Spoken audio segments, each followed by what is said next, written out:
Hello everyone, welcome to the episode 58 of SoLeadSaturday. The guest we have today, Dr. Patricia Boulogne, makes sense of complex and challenging situations, whether it's mind, body, or soul, by finding a simpler and better way that gets you unstuck, more productive, faster, and with measurable results. She is a certified functional medicine practitioner, coach, chiropractor, speaker, and author. She has helped thousands over the last 35 years stop adapting their lifestyle to pain and chronic problems by focusing on the whole person. The result is that her clients and patients find out the why and the cause of the problem and identify the starting point, what, why, where, and how to begin their health journey to live longer, better, and healthier. Dr. Boulogne is the founder and principal of AskDrPat HealthTeamNetwork, a company dedicated to skyrocketing your health, lifestyle, and mindset with strategies and programs that make sense and help you age gracefully, think, move, and feel better and live longer and happier. Wow, I couldn't ask the better guest during this pandemic than the Dr. Thank So, you very much. Thank you. I appreciate for being here, and I love taking the time to do it. a warm welcome on the show and really appreciate all your time and consideration being on the show. So, to begin with, we are going to start with the first section of this show, which is passion and interest.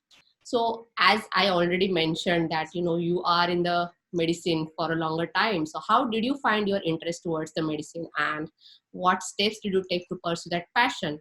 Or, if I have to phrase it differently, what motivates you to be a doctor as well as the business person at the same time?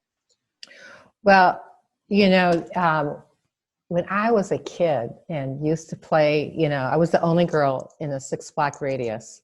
So all my playmates were always males. So we played doctor all the time. Somebody was always the patient. Somebody was always dying. Somebody was always getting better.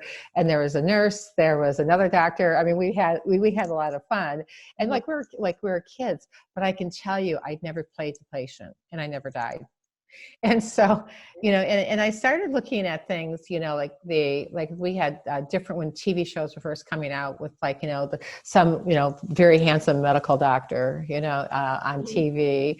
And then all my interest in school was always science. I loved science. When I was 9 years old, my teacher liked my experiment that I did so much, he entered it in the state competition. Uh-huh. And I didn't know that. And so at any rate, he entered in a state competition, and I came in second place in the state for that. I always have had just a keen interest with how do things work, and why is it like that? And what does the inside look like? And I'm always fascinated how, even when I was in chiropractic school and we had cadaver lab, how the body's put together.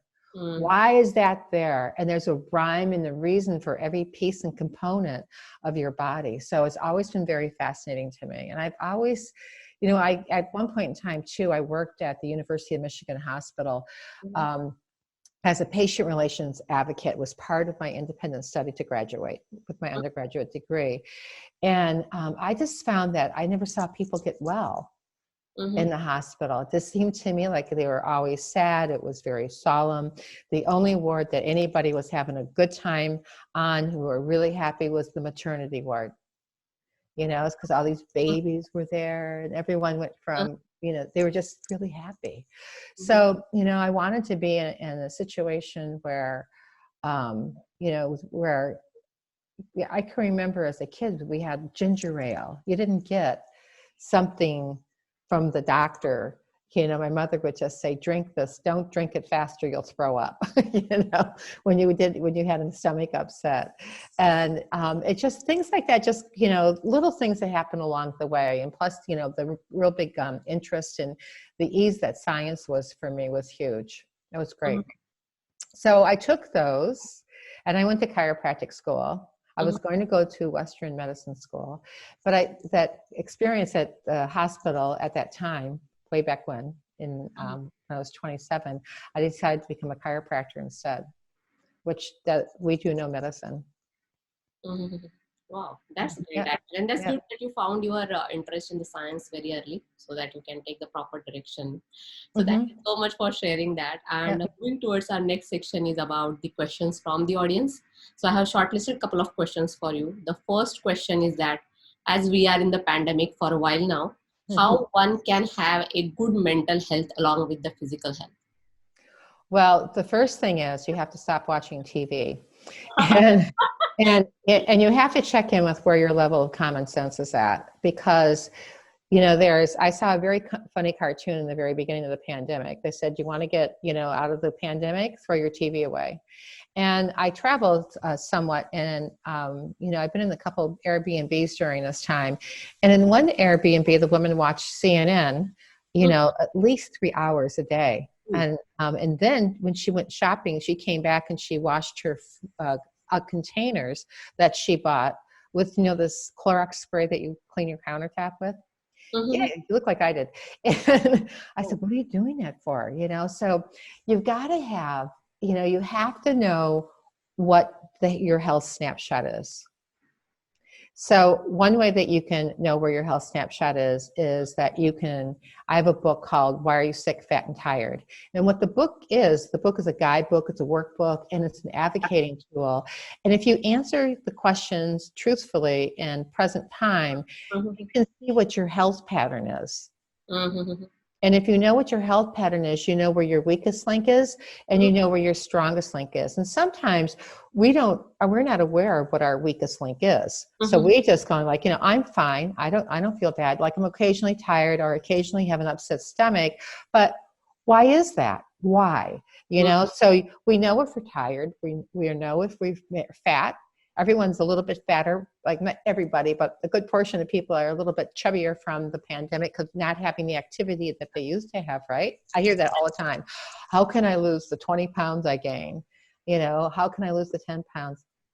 But the thing is, you've got to know what your health looks like. And Mhm. you can't guess. I don't guess with people's health. I test, and then I say, here's what you have going on. Here's where you're at. Here's where you can go.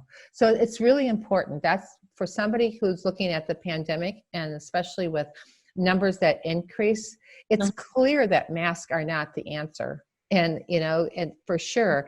But no one's truly addressing where that weakest link is and what can I do to fortify that and improve my weakest link. So the likelihood of it, as even if you take the vaccine, and because the vaccine hasn't been tested appropriately, in my opinion. Mhm. And so I don't understand why people would volunteer to do that and be the guinea pig, the live culture guinea pig.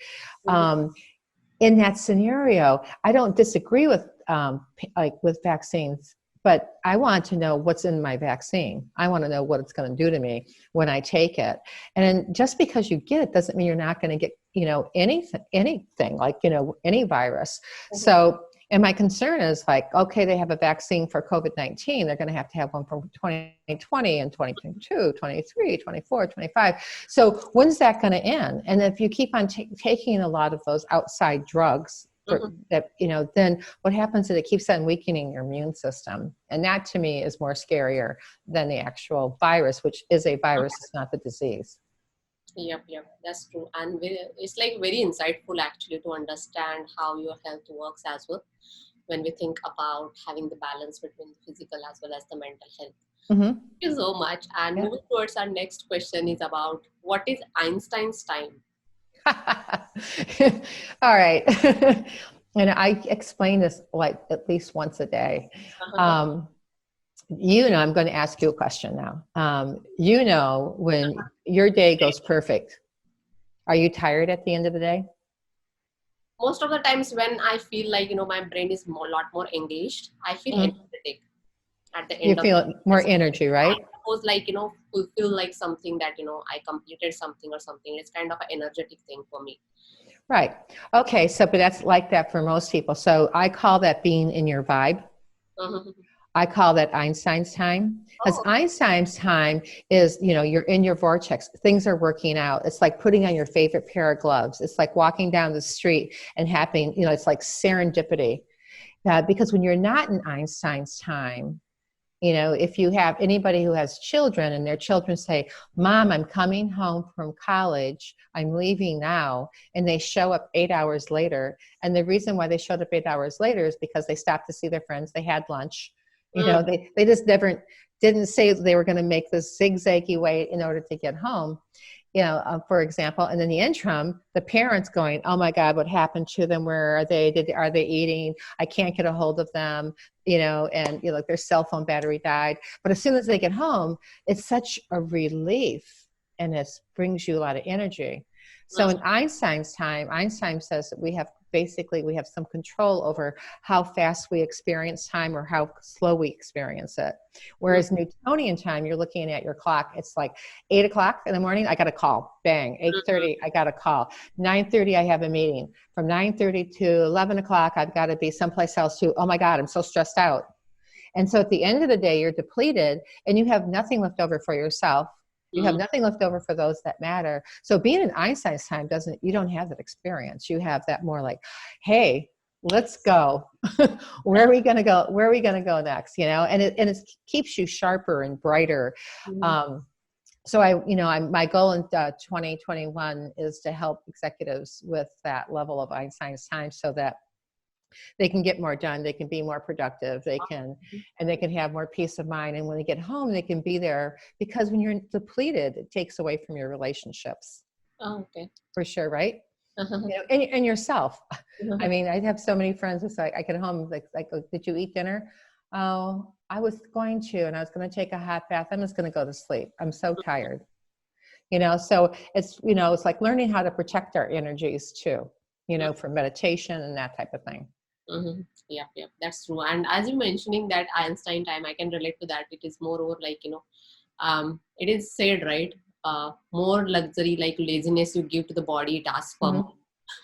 So it is never satisfied. Like, you know, body never gets satisfied. How much rest you give, it always demands for more. Right. Well, you know, the Spanish have a proverb that says, once you rest, you know, once you, because it talks about being on vacation, like once you rest, you know, you are, I'm so sorry, I'm just screwing it up. You know, it's just like once you rest, then once you go on vacation, or it's the idea is that once you like do it's like a lot of energy to do nothing. Once you do nothing, you must rest. That's what it is. So sorry. I knew it would come to me. You know? So once you rest, you must do something. You know, right. Thank you so much. And moving towards one more question from the audience is that what are 5 lifestyle solutions anyone can do to improve their health immediately? They can do, you know, one of the biggest things like in this pandemic and any time is being adequately hydrated. So if you weigh 100 pounds, you should drink, you know, because you do it by every 50 pounds, you drink a quart of water. So it'd be like 2 quarts of water for someone who weighs 100 pounds. 200 pounds, it would be 4 quarts of water. You know, and if you don't like the taste of water, I always tell people to put lemon in the water because it brings up the flavor. It also helps you digest your food better. The other thing is to get sleep. You know, good sleep, you know, a nap is good for you. It's you know, you said that, we talked a little bit about that before, but having adequate sleep and having good sleep hygiene is important. So when people have, in this pandemic too, people have had very difficult times getting adequate sleep, and so that they are rested. That's part of the pillars of health. It's the third pillar of health, besides diet, exercise, the sleep, and then positive mental attitude, posture, structure, function. So that sleep, you know, for people when they can't sleep, my recommendation is first off, turn your cell phone off and put it on the other side of the room. Number one. Number two, turn off electronics like what we're using right now, at least an hour before you go to sleep, you know, and so that your eyes can relax. And then thirdly, if you're going to sleep and you're thinking, we all have had this, I can't sleep. And you're thinking, oh, I should have said this in that situation, or I should have said that, or, you know, I wonder, and then when you really can't sleep, you have a tendency to get up and try on all your shoes and your dresses. I mean, stuff like, you know, I wonder if I still fit in, you know, and you keep on going on. And so what I tell people to do is I tell them to just write down the idea. If there's something that they can do about why they can't go to sleep, great.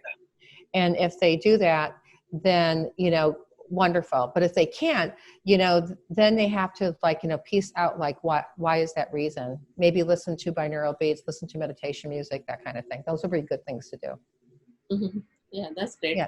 One more, just out of curiosity, I love to sleep. So it is more or I can't compromise if somebody, start bugging me, asking me to stretch my night hours or something like that.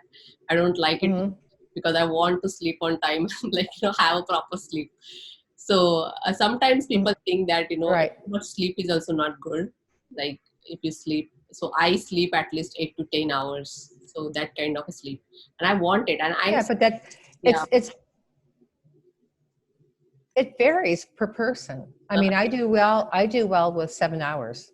Oh, okay. And if I slept 10 hours, I'd have a headache. It's just I got to get up and I've got to move.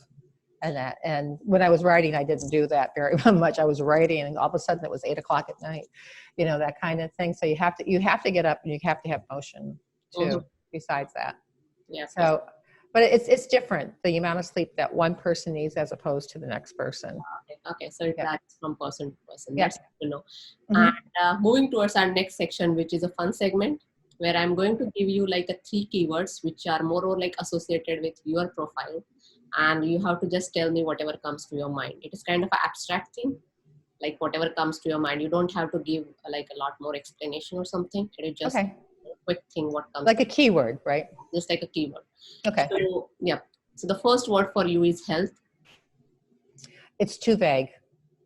Oh.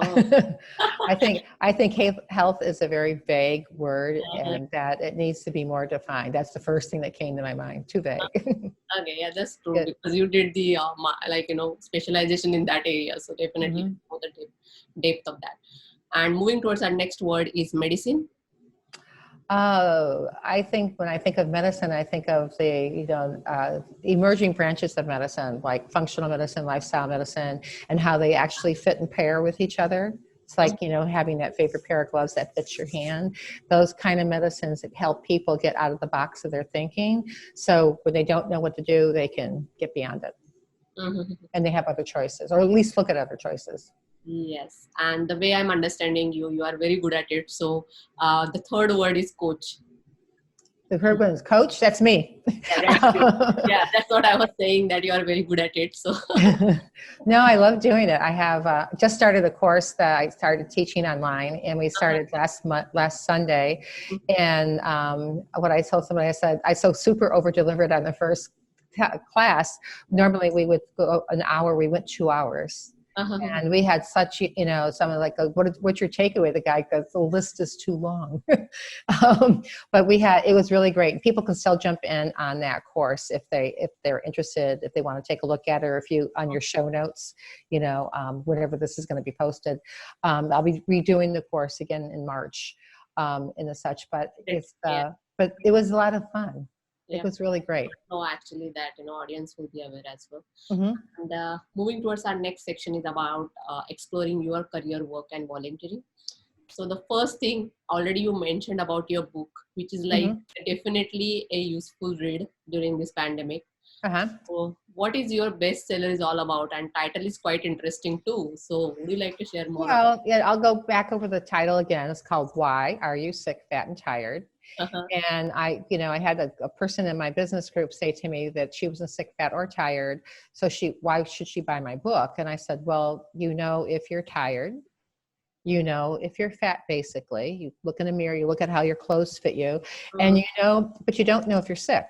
And because that takes time. We see it in the pandemic with people who are seemingly are well, and they have some contact with COVID, and how the COVID expresses itself in the person's body as a virus makes whatever disease processes they have lurking below the surface come up. So the book's about finding your correct and your right, where's my weakest link? What can I do about it? And how can and it tells you where to start that health journey. So it's a really important book, especially now, and especially in this day and time. And it's a great book for New Year's resolution, because it actually gives you the tool to be able to realize your health goal, as opposed to making your health goal. And there's some huge number, like 75% or something like that, fall off from the New Year's resolutions. Wow, that's You great. know, and so, little Christmas is coming up for me and my, it's just like January 6th. And so Christmas for me ends on January 6th. So January 7th, I am going to be I always do a cleanse, and I always do a food plan at that point in time to adjust what I'm doing. But if anybody wants to join me, they can always get in touch with me. That's great, actually. I'll Yeah. definitely mention that. And Yeah. moving towards our next question is about, how is your bestseller is related to your workplace? Oh, everything. From the I always say never go to a doctor who doesn't practice what they preach, ever. Mhm, Because if they don't practice what they preach, they're just telling you something of how they want to do that. Their interaction, or they're not as invested in you as a person, so you want somebody who has that, you have that connection with. mhm, I was sitting next and waiting for somebody in a restaurant one time, and I was listening to this woman next to me, and she actually gave me a title for a talk that I did in California. And so she's like, I just love my doctor. My doctor just gets me. And I said, excuse me, who's your doctor? And so I had this big conversation with her. mhm, And the point of it was, she just said, like, she's so comfortable with her doctor and what her doctor recommends, mhm, because she feels like she's heard. And so much now, when you go to a doctor in this day and time, you're there for 15 minutes and you're out. mhm, And so if you don't have your thoughts really organized, mhm. then you could be walking out going, I don't know what happened. I have people tell me, what did the doctor tell you? I have no clue, Dr. Pat.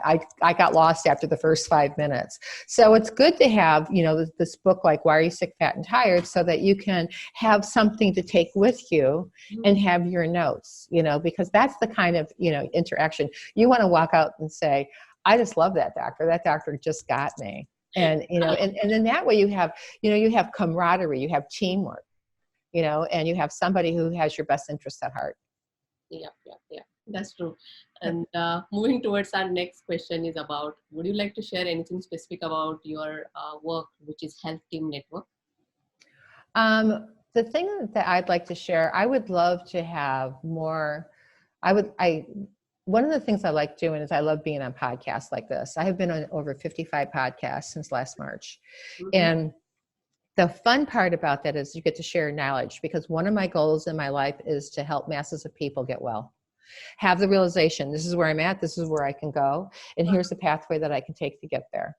I need to always take my own advice when I tell people that, so you do, because it's easy to get very complacent. I mean, we've seen that in the last 15, 20 years in the United States, but but taking that, that personal adventure, you've got to practice what you preach, and you've got to be able to walk the walk and talk the talk. And that's what, I want that for what I personally share with from my business point of view. And I'm invested in people's outcomes, and it's just like, if I don't hear from somebody when I'm supposed to hear from somebody, I hound them. Where are you? Are you okay? Okay. If you're sick, I need to know if you're sick with the stuff going on with COVID. I need to know what's going on, and so, like, I always want to make sure. And then, if somebody needs something I can do for somebody, I'm very approachable.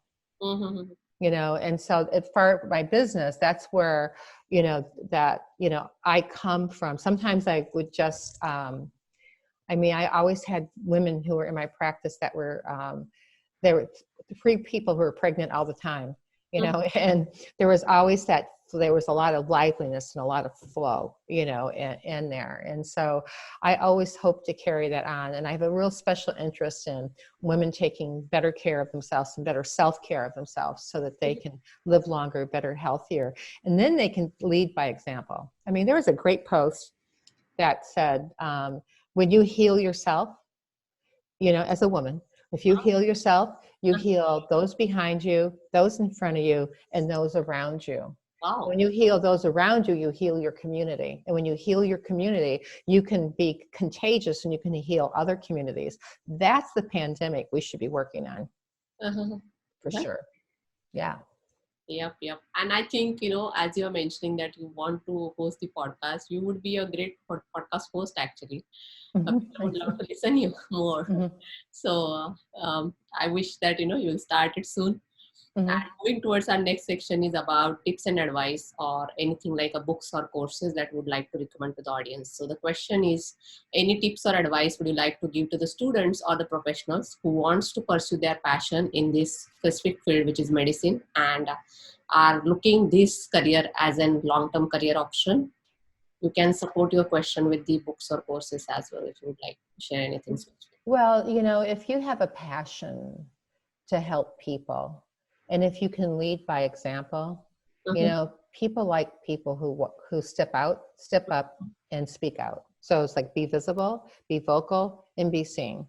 So ways that you can do that is that you can look at when somebody's, you can look at it from like, what's my best diet? What's my best diet for me? Because there's so many books out there that has so many variations, and they always told us when we were in school, by the time something was published, it was out of print. So I think that, books that lead you down your journey in life, that's just like, how did I become a chiropractor? I mean, like the actual, couple days before when I decided to become a chiropractor, I had a friend who was going to chiropractic school, and I said, oh, they're quacks. And he said, they're not quacks. And I said, well, I know. And it's just like, I don't feel for it. I don't want to do it. And then I hurt my shoulder and I went to see a chiropractor. And I literally said, I can remember sitting and watching this guy talk to me and just look at him. I'm thinking, if this guy can do this, I thought he was really inept. If this guy can do this, I said, I can do this. Yes. And that was the moment, before, if I didn't hurt my shoulder, I would never have been in that particular office at that particular time. So I think once you get that bug, you've got to look at how do I want to deliver that? So there's books on applied kinesiology. There's, and doctors by Dr. Hayes. I can't think of his first name. They can always buy my book. They can reach out and talk to me more and interact with me that way. But a specific book off the top of my head that said that was changing.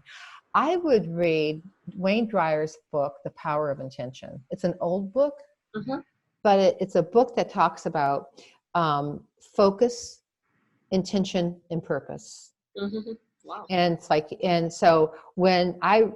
can remember reading that, and then I liked it so much and I wrote all over it that I bought the audio version. And so now when I get an audio book and I like it so much, I usually go buy the book. I do it the opposite way now because because when I get a book, I always write in it. And underline it, and I write questions, in it, or I write things in the back, like keywords that I want to go look up, or websites, that someone talks about that. But I think that you can, it's just like you've got to look at how can I be healthy and how can I lead by example? Don't eat sugar. I mean, that would be a good one, and especially at Christmas, it's really quite hard because it's in everything. But, it's really, you have to take a look at why do we have so many sick people? And is there something they can do? Because a lot of people's sicknesses are lifestyle induced. So if you look at that, then you can say oh, can I give up X, Y, and Z, or can I walk 2 miles a day? I mean, how long does it take to walk 2 miles a day if you're relatively fit? 40 minutes, and you think about sitting in front of a TV and watching TV for 40 minutes, like the media, like news. I'd rather go take a walk for 40 minutes. Yes. That kind of thing. Yep. So that's what I would say. I mean, there's so many venues for looking at that. Yeah, and you can hear the news actually while walking as well. So you can, but you shouldn't. Yeah. It's very depressing. It's low energy. It's just you can learn what you need to learn and then shut it off. Yeah. It's addictive. Yeah, that's true. That's true. It is very true. And moving towards our last segment, which is leadership, you already mentioned that you would love to have the leadership by example. But just to summarize, would you like to define your leadership style, the way you are leading your area of interest, and any specific leader you always admire or follow, and why? Well, you know, when you think about leadership, I had some really good mentors in my life, and have known a lot of different people in chiropractic who were the founders, you know, and those people. And I have to say that two people called me in the last 2 weeks and said that they wanted to reach out to me because they thought I was a thought leader, and that they liked my perspective on medicine because it wasn't extreme. You know, it wasn't, and it's just like it, you know, like I always say, if it doesn't make sense, don't do it. You know, ask a lot of questions and don't do it. It's your life, it's your body. And so you know, and I like to, you know, when I look at people's health, I like to see them and envision them already at the end of the line.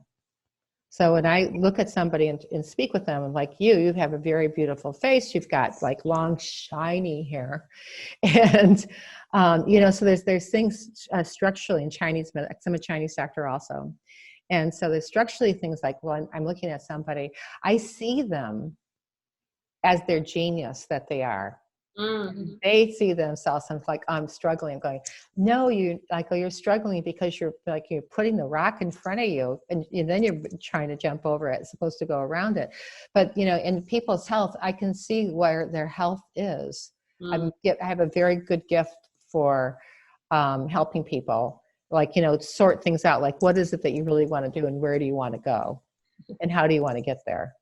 You know, but you got to answer the question, why, and you have to make sense of that complicated situation so that it's easier. So, you know, I always say simpler too, and simpler just means that it's not easier, but it's achievable. So sometimes you have the difficulty of moving forward with that because people go like, simpler, I thought you said this was going to be easy. Simpler does not mean easy.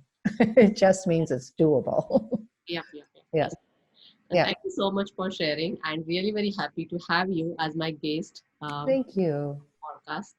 And just to end this show, actually, I'm going to